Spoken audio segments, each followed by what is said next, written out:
Hello students, চলে এসেছি তোমাদের সামনে আমার আজকের নতুন ভিডিও নিয়ে।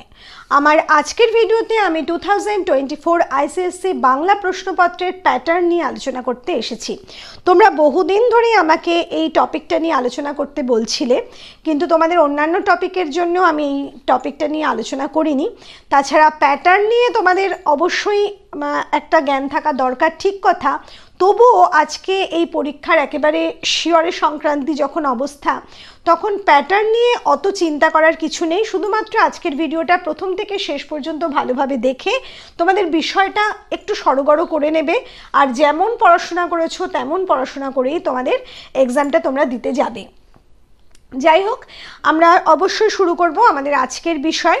প্রথমে বলি, তোমাদের প্রত্যেক বছরের মতো এবছরও আশা করা যাচ্ছে যে প্রশ্নপত্রের সেকশন এ এবং সেকশন বি এই দুটো পার্টে প্রশ্নপত্র তোমরা পাবে।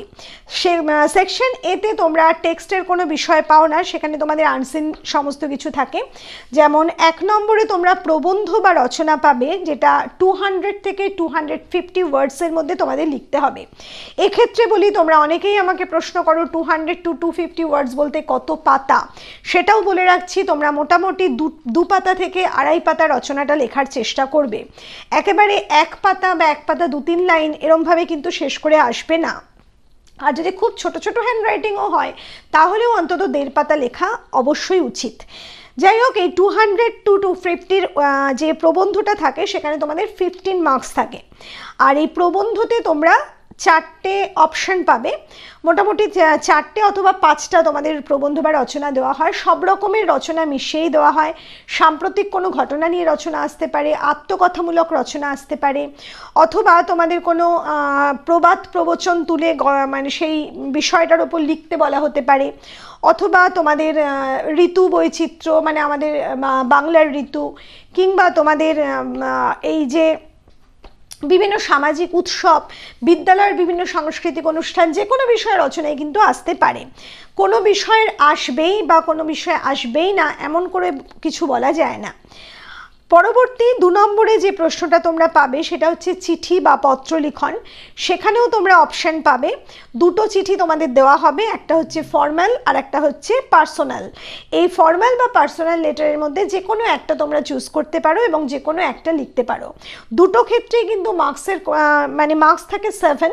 এক্ষেত্রে বলে রাখি আর একটা কথা, যে তোমাদের অনেকের মনে হয় যে ফর্মাল লেটার লিখলে বেশি মার্কস ওঠে, পার্সোনাল লেটার লিখলে কম মার্কস ওঠে। এই ধারণাটা সম্পূর্ণ ভুল।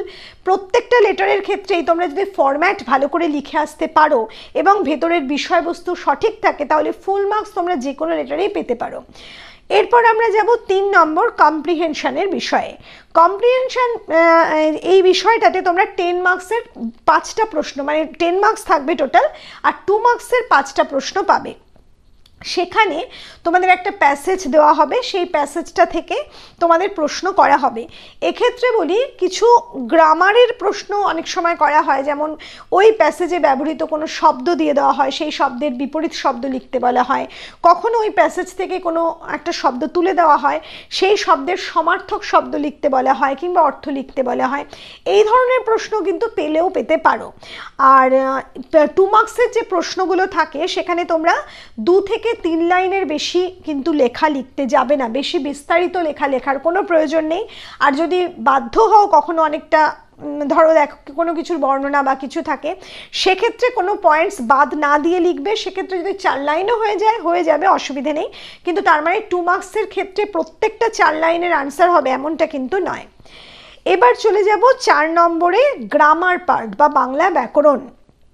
এখানে তোমরা 8 মার্কসের প্রশ্ন পাবে। গ্রামারে তোমাদের 8 মার্কস থাকবে এবং সেখানে 8টা এমসিকিউ তোমরা পাবে, অর্থাৎ 8টা এমসিকিউ এর মধ্যে কিন্তু কোনো অপশান থাকবে না। আর আগের কম্প্রিহেনশনের যে 5টা কোয়েশ্চেন থাকে বললাম, সেখানেও কিন্তু কোনো অপশান তোমরা পাবে না। কাজে এই দুটো কিন্তু কম্পালসারি, প্রত্যেকটা প্রশ্ন তোমাকে লিখতে হবে, মানে উত্তর লিখতে হবে। এই যে গ্রামার পার্টটা এমসিকিউ টাইপের প্রশ্ন, এখানে তোমাদের সিলেবাসের মধ্যে মানে সিলেবাস তো গ্রামারের কিছু সেইভাবে হয় না, আমি আগেই বলেছি, কিন্তু গ্রামারের নির্দিষ্ট কিছু বিষয় অবশ্যই আছে, যেটা আমি আগেও আপলোড করেছি ভিডিওতে, সেটা অবশ্যই তোমরা একটু দেখে নেবে। সেই বিষয়গুলো থেকেই কিন্তু মূলত প্রশ্ন হবে এবং এমসিকিউ টাইপের প্রশ্ন যেহেতু, তোমাদের খুব একটা অসুবিধা হওয়ার কথা নয়। তাহলে এটা গেল সেকশন এ। সেকশন এতে 40 মার্কস চলে গেল। এবার পড়ে থাকলো আরও 40 মার্কস, যেটা তোমরা পাবে সেকশন বিতে। এই সেকশন বিটা কিন্তু সম্পূর্ণভাবে তোমাদের টেক্সচুয়াল প্রশ্ন করা হবে। তোমাদের পাঠ্য 4টে বই সিলেবাসে আছে। এই প্রশ্নও তোমরা বারবার আমার কমেন্ট বক্সে করছো। অনেকে এখনও বিষয়টা ভালো করে পরিষ্কার জানো না, তাই বিষয়টা আরও একবার আমি বলছি।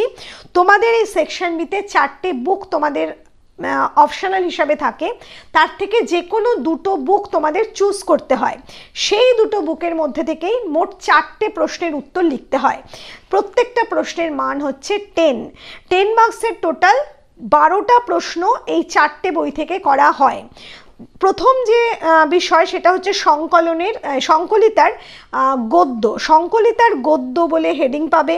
সেখানে মোট 3টে টেক্সচুয়াল লাইন তুলে দেওয়া হবে, দিয়ে প্রশ্ন করা হবে। এবং এই প্রশ্নের মধ্যে মার্কস ডিভিশন হচ্ছে 2 + 2 + 3 + 3। এই প্রশ্নগুলো ABCD ভাবে করা হয়।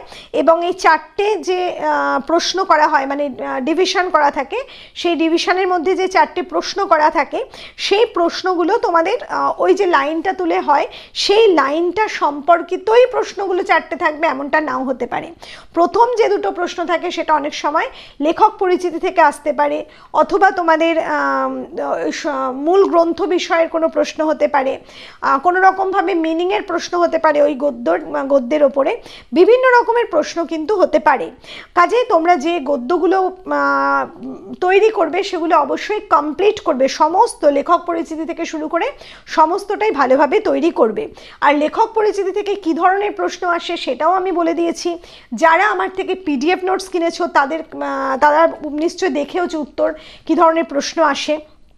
যাই হোক, এই গদ্যের মধ্যে তোমাদের যে লাইনগুলো তুলে দেওয়া হবে সেটা কিন্তু যে কোনো, এই যে তোমাদের টোটাল 10টা গদ্য তোমরা পাচ্ছ সংকলিতা বইয়ে, সেই 10টা গদ্যের মধ্যে যে কোনো গদ্য থেকেই প্রশ্ন আসতে পারে। ইম্পর্টেন্ট কথা আলাদা, যে কোনো গদ্য থেকে একটা করে লাইন, মানে 3টে গদ্য থেকে তোমরা প্রশ্ন পাবে। একই গদ্য থেকে দুটো প্রশ্ন কিন্তু হয় না, 3টে গদ্য থেকে তোমরা 3টে প্রশ্ন পাবে। এবং এই 3টে প্রশ্নের মধ্যে যেভাবে ডিভিশন করা থাকে সেটা বলে দিলাম। এরপর আমরা আসবো এই সংকলিতার পদ্য বিষয়ে। পদ্য বিষয়েও একইভাবে 10টা পদ্যের মধ্যে মোট 3টে পদ্য তোমরা পরীক্ষার প্রশ্নপত্রে পাবে। অপশনাল হিসাবে থাকবে 3টে প্রশ্ন, 3টে লাইন তুলে দেওয়া হবে যে কোনো 3টে পদ্য থেকে। এবং তোমাদের প্রশ্নটা ওই একইভাবে 2 + 2 + 3 + 3 ডিভিশন, মার্কস ডিভিশন থাকবে। প্রশ্নগুলো করা হবে, 4টে করে প্রশ্ন থাকবে, মানে প্রত্যেক প্রশ্নে 4টে করে সাব ডিভিশন থাকবে আর কি প্রশ্নের মধ্যে। সেগুলোর মধ্যে আরেকটা বিষয় হচ্ছে সংকলিতা গদ্য বা পদ্য যাই থাকুক না কেন, তোমাদের যে টেক্সটের লাইনটা তুলে দেওয়া হবে সেই লাইনের তলায় তোমাদের ওই গদ্য বা পদ্যের নাম এবং রাইটারের নাম বা পোয়েটের নামটাও কিন্তু এতদিন পর্যন্ত লিখে দেওয়া হয়েছে। এবং আমার মনে হয় এবছর 2024-এ নতুনভাবে কোনো চেঞ্জেস আসবে না, কারণ সেরকম কোনো নির্দেশিকা আমরা এখনও কাউন্সিল থেকে পাইনি, আর পাওয়ার কোনো প্রশ্নই নেই। কাজে এবছরও আসবে এটা আমরা বিশ্বাস রাখি। তবুও আমি প্রত্যেক ছাত্রছাত্রীকে বলবো তোমরা অবশ্যই প্রত্যেকটা গদ্য পদ্যের স্পেলিং সমেত ভালোভাবে নাম এবং রাইটার বা পোয়েটের নামও খুব ভালোভাবে শিখে যাবে। যদিও প্রশ্নপত্রে থাকে তবুও কিন্তু তোমরা দেখেও ভুল লেখো। যাই হোক, এরপরে আসবো আমরা চাঁদের পাহাড়, যে তোমাদের উপন্যাসটা আছে সেই উপন্যাসে। চাঁদের পাহাড় উপন্যাসে তোমরা মোট 14টা চ্যাপ্টার পাও বা 14টা পর্ব পাও। এই 14টা পর্ব থেকে মোট 3টে প্রশ্ন করা হবে। একই পর্ব থেকে দুটো প্রশ্ন আসবে না এমনটা হতে পারে না, আসতেও পারে আবার নাও আসতে পারে। আবার এমন হতে পারে 14টা পর্বের 3টে পর্ব থেকে আলাদা আলাদা 3টে প্রশ্ন আসতে পারে। আবার এমন হতে পারে 14টা পর্ব থেকে কোনো একটা প্রশ্ন চরিত্র ভিত্তিক হতে পারে, মানে চরিত্রের উপর লেখা হতে পারে। সেটা মার্কস ডিভিশন যে থাকে সেখানে 3 নম্বরে যে প্রশ্ন পাও সেখানে হতে পারে। যাই হোক, সে কথায় পরে আসছি। এই চাঁদের পাহাড়ে যে কোনো পর্ব থেকে যে কোনো লাইন তুলে প্রশ্ন হতে পারে, সে বিষয়টা আমি যাব না। শুধু বলছি 3টে প্রশ্ন তোমরা পাবে চাঁদের পাহাড় থেকেও একই রকমভাবে 2 + 2 + 3 + 3 মার্কস ডিভিশনে। এক্ষেত্রেও কিন্তু তোমরা যেটুকু চাওয়া হবে ঠিক সেটুকুই লিখবে, একেবারে পয়েন্ট ওয়াইজ লিখবে। অনেক আগে থেকে বা অনেক পরে পর্যন্ত লিখতে যাবে না। এরপরে আসছে তোমাদের নাটক জাম্বো। জাম্বো নাটকে যে কোনো দৃশ্য থেকে তোমাদের প্রশ্ন হতে পারে। চাঁদের পাহাড়ের মতো কিন্তু একই রকমভাবে বলছি, একই দৃশ্য থেকে দুটো প্রশ্নও হতে পারে। একই দৃশ্য থেকে তিনটে প্রশ্নই আসবে এমনটা নয়, কিন্তু একই দৃশ্য থেকে দুটো প্রশ্ন আসলেও আসতে পারে। আবার এমনটা হতে পারে প্রত্যেকটা দৃশ্য থেকে মানে যে কোনো দৃশ্য থেকে আলাদা করে প্রশ্ন এলো, যে কোনো অঙ্ক থেকে আলাদা করে প্রশ্ন এলো, এমনটা হলেও হতে পারে। মোট কথা তিনটে আলাদা লাইন থেকে আলাদা আলাদা প্রশ্ন তোমরা পাবে। এক্ষেত্রেও তিনটে প্রশ্ন তোমাদের জন্য রাখা হবে 10 মার্কসের। মার্কস ডিভিশন গদ্য, পদ্য, চাঁদের পাহাড় বা জাম্বো প্রত্যেকের ক্ষেত্রেই 2+2 3+3+3। এই হলো জাম্বো নাটকের বিষয়। এবার তোমাদের বলবো তোমাদের যে সেকশন বি থেকে মোট 4টে প্রশ্ন লিখতে হবে, কিন্তু সেকশন বিতে তাহলে 4টে যে বুক, 4টে বুক থেকে তোমরা টোটাল কটা প্রশ্ন পেলে পরীক্ষার খাতায় প্রশ্নে, সেটা হচ্ছে 12টা। প্রত্যেকটা পার্ট থেকে 3টে করে হলে 3 4 12, মানে 12 প্রশ্ন তোমরা এখানে পাচ্ছ। এই 12টা প্রশ্নের মধ্যে তোমরা মোট 4টে প্রশ্ন লিখবে, কিন্তু 4টে প্রশ্ন 4টে বুক থেকে লিখলেও যেমন হবে না, তেমন 4টে প্রশ্ন 3টে বুক থেকে লিখলেও হবে না। তোমাদের যে কোনো 4টে মানে 4টে বুকের মধ্যে যে কোনো 2টো বুককে পছন্দ করে নিতে হবে। এই পছন্দের বিষয়ে বলি, এক্ষেত্রেও তোমরা আমাকে অনেকে প্রশ্ন করো তোমাদের স্কুলে গদ্য পদ্য পড়াচ্ছে, তোমরা জাম্বোটা লিখতে পারবে কিনা, অথবা চাঁদের পাহাড় লিখতে পারবে কিনা। আমি সবাইকে বলবো এতদিন ধরে যেটা পড়ে এসেছো সেটাই পড়ে যাও। এক্সামের আগের দিন নতুন করে নতুন কোনো বিষয়ে হাত দিতে যেও না। কাজেই তোমরা যে দুটো বই এতদিন পড়ছো সেই দুটো বইকেই চুজ করবে। সেই দুটো বই থেকেই টোটাল 4টে প্রশ্নের উত্তর তোমাকে লিখতে হবে। এক্ষেত্রেও আরেকটু নিয়ম আছে, যে দুটো বই চুজ করছো সেই দুটো বই থেকে অন্তত একটা উত্তর কিন্তু তোমাকে লিখতেই হবে। এমন নয় যে তুমি যে কোনো একটা বইয়ের থেকেই 4টে প্রশ্নের উত্তর লিখে দিলে, তা করলে হবে না। ধরো তুমি গদ্য এবং চাঁদের পাহাড় চুজ করেছো, সেক্ষেত্রে তুমি চাঁদের পাহাড় থেকে একটা লিখবে, আবার গদ্য সংকলিতা গদ্য থেকে একটা লিখবে। এভাবে দুটো লেখা হয়ে যাওয়ার পর যে আরো দুটো পড়ে থাকছে 4টের মধ্যে, সেই দুটো তুমি গদ্য থেকেও লিখে ফেলতে পারো, চাঁদের পাহাড় থেকেও লিখে ফেলতে পারো, অথবা গদ্য থেকে একটা এবং চাঁদের পাহাড় থেকে একটা, অর্থাৎ 2+2 করেও লিখতে পারো। সেক্ষেত্রে কোনো সমস্যা নেই।